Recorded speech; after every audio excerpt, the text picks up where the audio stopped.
here with Duncan Wright in the aftermath of the 2-2 draw with Dundee United. I think everybody will agree it's a game at two halves. Certainly both managers. Jim Goodwin, the Dundee United manager, reckoned that he could have been 3 or 4 down in that first half. Would you agree with that? Were Rangers that dominant? Certainly felt that they started the first half very well, dominant possession. Dundee United did have a chance, probably the first real chance of the game early on, but really from that point onwards, Rangers were very much deserving to go in front at half time. Could easily have been more than one, and I think Jim Goodwin was very honest in his assessment of the game, where he felt, I think his team got out of jail a little bit in the first half. I think that also highlights some of Rangers' deficiencies this season. Not taking the chances that have been created, not seeing games out, not making the difference with that second goal, and as we saw, that came through in the second half. I said to you at half time, I thought, should we make Asgard the man of the match just now? Certainly man of the first half. He scored an absolute screamer where he carried the ball and battered it into the net. Him and Raskin,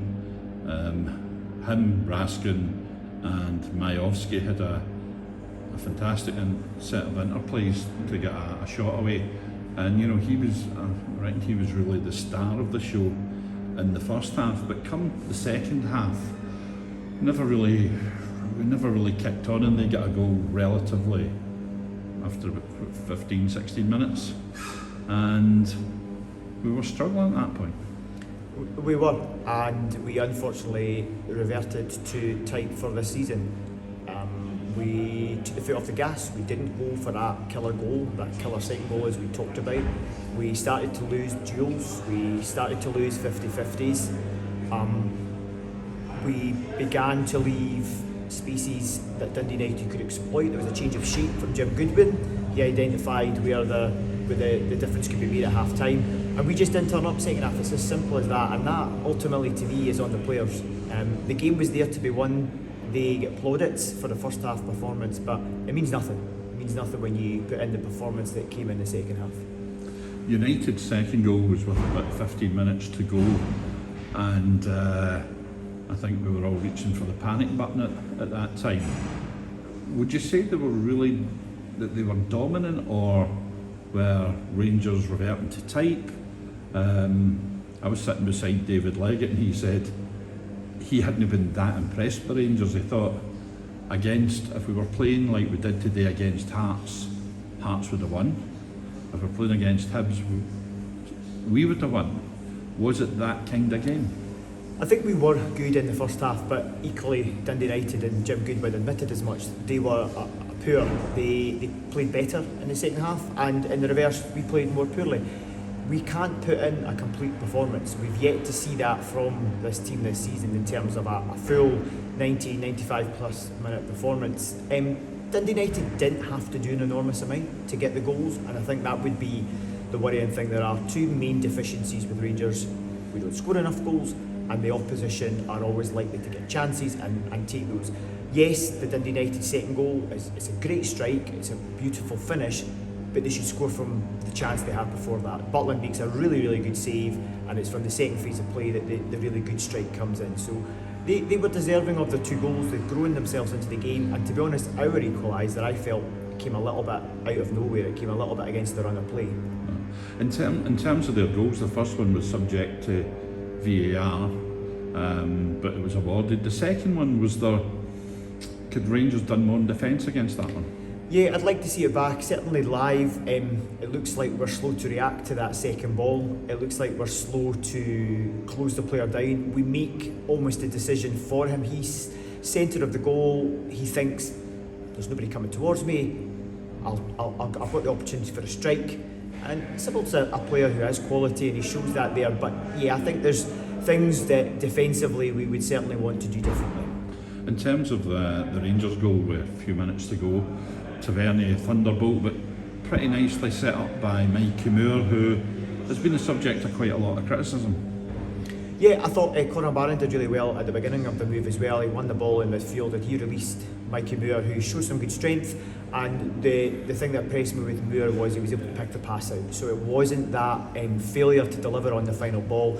Picked the pass out. We've seen Tavernier in that position a number of times. Finishes it really well. Digs us out of another hole. We hoped at that point we could go on and pull ourselves completely up and get the 3 points, but not to be.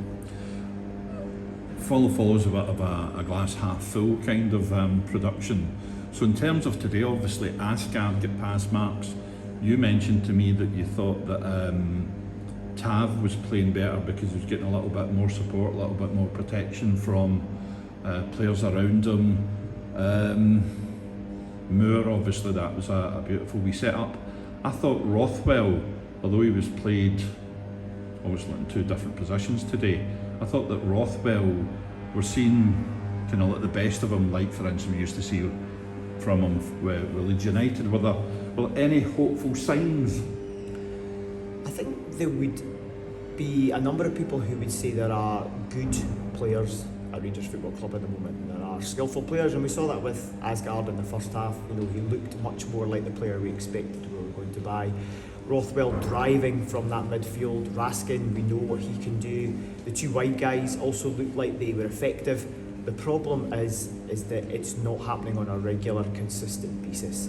At Rangers Football Club, you can't have a good 20 minutes. You need to have a good 95 minutes, and you need to do the same thing next week and the week after. And until that happens, ultimately results will not change. So it's not just about what we have in pockets, it's about being able to build that into complete performances. Well, that was our fourth not win at Ibrox, and we go away next week to play Brann, which will be a different game altogether, and different circumstances, climate, pitch. Looking forward to that. Are you confident of that? Just to round up, from what you've seen today, particularly in the first half, does that give you hope that the performances we've seen over the last 4 or 5 seasons in Europe, that we can almost build on that for the Brann game?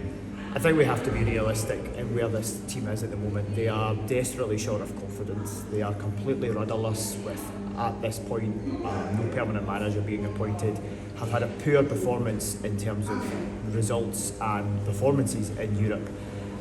But that said, of course I've got hope.